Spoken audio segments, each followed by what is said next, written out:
सभी साथियों को नमस्कार, गुड मॉर्निंग। रीट 2025 की तैयारी करने वाले सभी अभ्यर्थियों को हमारे यूट्यूब चैनल की ओर से हार्दिक बधाई और अग्रिम शुभकामनाएं। दोस्तों, आज की मनोविज्ञान की इस क्लास में हम महत्वपूर्ण प्रश्नों के बारे में चर्चा करेंगे और सारे के सारे जो प्रश्न हैं वो इम्पोर्टेंट है, कचरा बिल्कुल भी नहीं है। ऐसा नहीं कि फालतू में रिपीटेड प्रश्न काम में ले लिए गए हो, बिल्कुल नए प्रकार के प्रश्न हैं। आपकी तैयारी को परखने का काम भी करेंगे और आपकी तैयारी को सुदृढ़ बनाने का काम भी करेंगे। यदि आपको प्रश्न नहीं आ रहे हैं तो आप इनको याद कर लोगे तो आपकी तैयारी भी बेटर होगी। और यदि आपकी अच्छी तैयारी है साइकोलॉजी में तो आपकी तैयारी को परखने का कार्य भी ये प्रश्न करने वाला है। तो बड़े ही रोचक, इम्पोर्टेंट और महत्वपूर्ण प्रश्न है। तो देखते हैं, शुरुआत करते हैं आज के पहले प्रश्न की। आज का पहला प्रश्न है, निम्नलिखित में से कौन सा या कौन से कथन सत्य है? ऑप्शन ए है रेबिन प्रोग्रेसिव मैट्रिक्स बुद्धि परीक्षण रेबिन। ऑप्शन बी शाही धब्बा परीक्षण व्यक्तित्व परीक्षण रोर्सा। ऑप्शन सी 16 पीएफ प्रश्नावली व्यक्तित्व मापन केटल। ऑप्शन डी में है उपयुक्त सभी और ऑप्शन ई में है अनुत्तरित प्रश्न। अब देखो ये प्रश्न क्या है, ये प्रश्न है दिया हुआ, इसमें प्रत्येक जो ऑप्शन है उसमें कुछ विधियां दे रखी है, कुछ परीक्षण दे रखे हैं और सामने उनके जनक दे रखे हैं। अब इनमें से कौन सा सही है उसको देख रहे हैं। देखो एक बार वापस चर्चा करते हैं ऑप्शन पर। ऑप्शन ए में रेबिन प्रोग्रेसिव मैट्रिसेस। तो देखो ये बुद्धि परीक्षण है। ये क्या है? ये बुद्धि परीक्षण है, रेबिन प्रोग्रेसिव मैट्रिक्स। और इसको देने वाले कौन थे? रेबिन थे। ठीक है, कौन थे? रेबिन थे। तो ये बिल्कुल कथन सत्य है। अगला ऑप्शन बी में शाही धब्बा परीक्षण, ये भी एक प्रकार का व्यक्तित्व परीक्षण है और ये देने वाले सामने लिख रखा है रोर्सा। तो ये भी सही है। और अगले में लिख रखा है ऑप्शन सी में 16 पीएफ प्रश्नावली, ये व्यक्तित्व मापन की विधि है। किसकी है? व्यक्तित्व मापन की विधि है और ये देने वाले थे अपने केटल। तो कहने का मतलब जो तीनों ही जो कथन है, जो तीनों ही जो विधियां दे रखी है, उनके सामने जो उनके जनक लिख रखा है वो बिल्कुल सही है। इसलिए इसका जो राइट आंसर वो हो जाएगा ऑप्शन डी उपयुक्त सभी। अगले प्रश्न की चर्चा करते हैं। अगला प्रश्न है, केस स्टडी विधि को निम्न में से किस अन्य नाम से भी जाना जाता है? केस स्टडी जो विधि है उसको किस अन्य नाम से जानते हैं? ऑप्शन ए है व्यक्ति इतिहास विधि। ऑप्शन बी जीवन इतिहास विधि। ऑप्शन सी में है जीवन वृत्त। ऑप्शन डी में है उपयुक्त सभी और ऑप्शन ई में है अनुत्तरित प्रश्न। तो देखो केस स्टडी विधि को इन तीनों ही नामों से जाना जाता है। इसको व्यक्ति इतिहास विधि भी बोलते हैं, इसको जीवन इतिहास विधि भी बोलता है और इसको जीवन वृत्त विधि भी बोलता है। इसलिए इसका जो राइट आंसर है वो हो जाएगा ऑप्शन डी उपयुक्त सभी। अगला तीसरा प्रश्न है, सृजनात्मकता एवं उनके जनक का निम्न में से कौन सा सम्मेलन सही है? मतलब एक तरफ दे रखा है सृजनात्मकता के सिद्धांत और दूसरी तरफ है उनके प्रतिपादक सामने दे रखा है। तो इनमें से देखना है कि कौन सा सही है। ऑप्शन ए है अस्तित्ववादी सिद्धांत विलियम वुंट। ऑप्शन बी में है अंतर्दृष्टिवाद सिद्धांत वर्दीमर। ऑप्शन सी में है साचर्यवाद सिद्धांत रिबोट। ऑप्शन डी में है उपयुक्त सभी और ऑप्शन ई में है अनुत्तरित प्रश्न। तो इस प्रश्न का जो राइट आंसर है वो हो जाएगा ऑप्शन डी उपयुक्त सभी। मतलब अस्तित्ववादी सिद्धांत विलियम वुंट ने दिया था, अंतर्दृष्टिवादी सिद्धांत वर्दीमर ने दिया था और साचर्यवाद का सिद्धांत है वो रिबोट ने दिया था। इसलिए इसका जो ऑप्शन है वो डी हो जाएगा। अगला चौथा प्रश्न है, रोनेनविग परीक्षण निम्न में से किसका मापन करता है? तो रोनेनविग परीक्षण किसका मापन करता है? ऑप्शन ए है तनाव का। ऑप्शन बी में है सृजनात्मकता का। ऑप्शन सी में है भग्नाशा या कुंठा का। ऑप्शन डी में है उपयुक्त सभी और ऑप्शन ई में अनुत्तरित प्रश्न। तो इस प्रश्न का जो राइट आंसर है वो हो जाएगा आपके ऑप्शन सी भग्नाशा या कुंठा का। जो रोनेनविग परीक्षण होता है वो भग्नाशा या जिसको कुंठा कहते हैं इसका मापन करता है। अगला प्रश्न है, सर्वाधिक प्राचीन प्रकार का मूल्यांकन है? ऑप्शन ए मौखिक परीक्षाएं। ऑप्शन बी लिखित परीक्षाएं।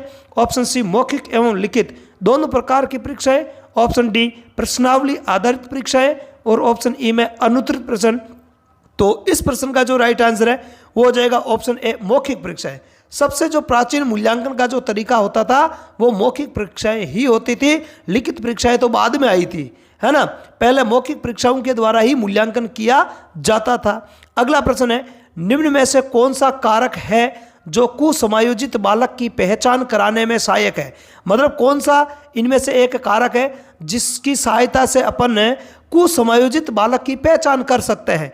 ऑप्शन देखो, ऑप्शन ए है उत्साह, ऑप्शन बी अस्थिर संवेग, ऑप्शन सी चतुराई, ऑप्शन डी विद्वता और ऑप्शन ई में है अनुत्तरित प्रश्न। तो देखो यहाँ पे कुसमायोजित बालक की पहचान कराने के लिए कौन सा जो कारक है वो सहायक होगा, तो वो हो जाएगा आपके ऑप्शन बी अस्थिर संवेग। देखो जो व्यक्ति समायोजित होता है उसके संवेग स्थिर होते हैं, या उस व्यक्ति का अपने संवेगों पर क्या होता है, नियंत्रण होता है, कंट्रोल होता है। आगे बात समझ में। लेकिन वो समायोजित जो बालक होता है उसके जो संवेग होता है वो अस्थिर होते हैं। अगला प्रश्न है, बुद्धिलब्धि शब्द का सर्वप्रथम उपयोग किया। मतलब बुद्धिलब्धि शब्द जो IQ होती है इसका सबसे पहला उपयोग है वो किसने किया था। ऑप्शन ए है Guilford, option B Stern, option C Terman, option D Cattell और ऑप्शन ई में अनुत्तरित प्रश्न।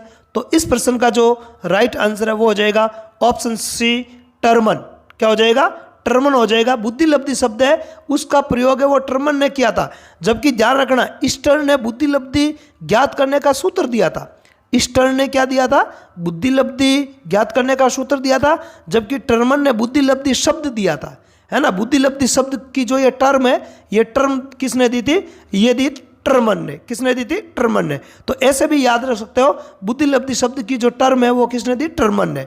टर्म किसने दी, टर्मन ने। आगे देखो अगला प्रश्न है, RTE एक्ट की कौन सी धारा के अनुसार प्रावधान है कि प्राइवेट या निजी विद्यालयों में 25% सीटें गरीब, दुर्बल एवं वंचित वर्ग के विद्यार्थियों के लिए आरक्षित होगी। मतलब RTE एक्ट जो है ना, इसमें कौन सी धारा में ये प्रावधान किया गया है कि 25% जो सीटें हैं वो गरीब बच्चों के लिए, दुर्बल और वंचित वर्ग के विद्यार्थियों के लिए रिजर्व रहेगी, है ना। प्राइवेट स्कूलों में होता है 25% सीटें जो इस प्रकार के जो बच्चे होते हैं उनके लिए रिजर्व होती है। तो देखो धारा कौन सी है वो, ऑप्शन ए में है धारा 5, ऑप्शन बी में है धारा 12, ऑप्शन सी में है धारा 16 और ऑप्शन डी में है धारा 24, ऑप्शन ई में अनुत्तरित प्रश्न। तो इस प्रश्न का जो राइट आंसर है वो हो जाएगा ऑप्शन बी धारा 12। अगला प्रश्न है, कक्षा कक्ष का वातावरण होना चाहिए। कक्षा कक्ष का वातावरण कैसा होना चाहिए। देखो एक महत्वपूर्ण सूचना इससे पहले मैं आपको दे दूं, और महत्वपूर्ण सूचना यह है कि आप हमारे YouTube चैनल के अतिरिक्त मिलर एजुकेशन के टेलीग्राम चैनल से भी आप जुड़ सकते हो। और हमारा जो टेलीग्राम चैनल है वो रीट के लिए समर्पित है, और यहाँ पर आपको डेली एक निश्चित टाइम टेबल के तहत हर रोज़ क्विज मिलते हैं प्रत्येक सब्जेक्ट के, और उसमें भी प्रश्न इसी टाइप के हैं जो आपकी तैयारी में सहायता करने वाले हैं। घिसे पिटे सवाल नहीं है ना। आपको जो आप थ्योरी पढ़ रहे हो किताबों में, थ्योरी के साथ साथ जो आपको क्वेश्चनों का अभ्यास होना चाहिए वो अभ्यास वहाँ पे अच्छे से मिल जाएगा। तो हमारे टेलीग्राम चैनल को अवश्य ज्वाइन करें, वहाँ पे आपको 110% कुछ ना कुछ तो फ़ायदा होगा ही होगा, ठीक है।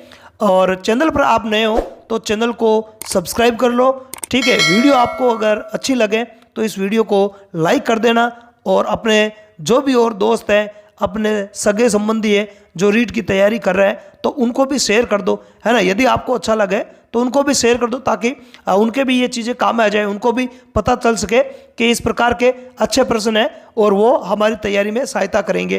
तो आगे देखें अपन, देखो तो ये नवा प्रश्न है, कक्षा कक्ष का वातावरण होना चाहिए। ऑप्शन ए है शांत, ऑप्शन बी शोरगुल से भरा, ऑप्शन सी अनुशासन से पूर्ण, ऑप्शन डी मित्रतापूर्ण और ऑप्शन ई में अनुत्तरित प्रश्न। तो इस प्रश्न का राइट आंसर क्या होना चाहिए आपके अनुसार। देखो यदि आप देखो शांत, शोरगुल से भरा तो हो ही नहीं सकता है। शांत, फिर अनुशासन से पूर्ण कि भाई अनुशासन होगा तो क्लास में पढ़ाई होगी, और अगला है मित्रतापूर्ण। देखो केवल अनुशासन से काम नहीं चलेगा, जो कक्षा कक्ष का वातावरण है वो मित्रतापूर्ण होना चाहिए। मतलब है विद्यार्थियों के बीच में भी आपस में मित्रता होनी चाहिए, वो एक दूसरे की सहायता करने वाले होने चाहिए, ताकि अधिगम में कमज़ोर विद्यार्थियों को सहायता मिल सके, है ना। वो अपने से जो ज़्यादा होशियार जो विद्यार्थी होते हैं उनसे कुछ ना कुछ सीख सके। और साथ ही साथ अध्यापक का भी जो व्यवहार है, वो एक मित्रवत ही होना चाहिए, ताकि बच्चों को किसी प्रकार की कोई समस्या ना हो और अधिगम संबंधी कोई समस्या हो तो बच्चे आसानी से सवाल पूछने में कोई झिझक ना करे टीचर से। तो मित्रतापूर्ण होगा तो पढ़ाई और अधिगम का जो कार्य है वो बिल्कुल ईजी हो जाएगा। अगला प्रश्न देखते हैं। अगला प्रश्न है मानव व्यवहार है। ऑप्शन ए वंशानुक्रम का फल, ऑप्शन बी वातावरण का फल, ऑप्शन सी वंशानुक्रम एवं वातावरण का गुणनफल, ऑप्शन डी वंशानुक्रम एवं वातावरण का योगफल, और ऑप्शन ई में अनुत्तरित प्रश्न। तो देखो मानव का जो व्यवहार होता है वो वंशानुक्रम और वातावरण दोनों का गुणनफल होता है। क्या होता है? दोनों का गुणनफल होता है। तो इस प्रश्न का जो राइट आंसर है वो हो जाएगा ऑप्शन सी। तो इस क्लास में इतना ही। अगली क्लास में आपसे फिर मिलेंगे, तब तक के लिए धन्यवाद। जय हिंद।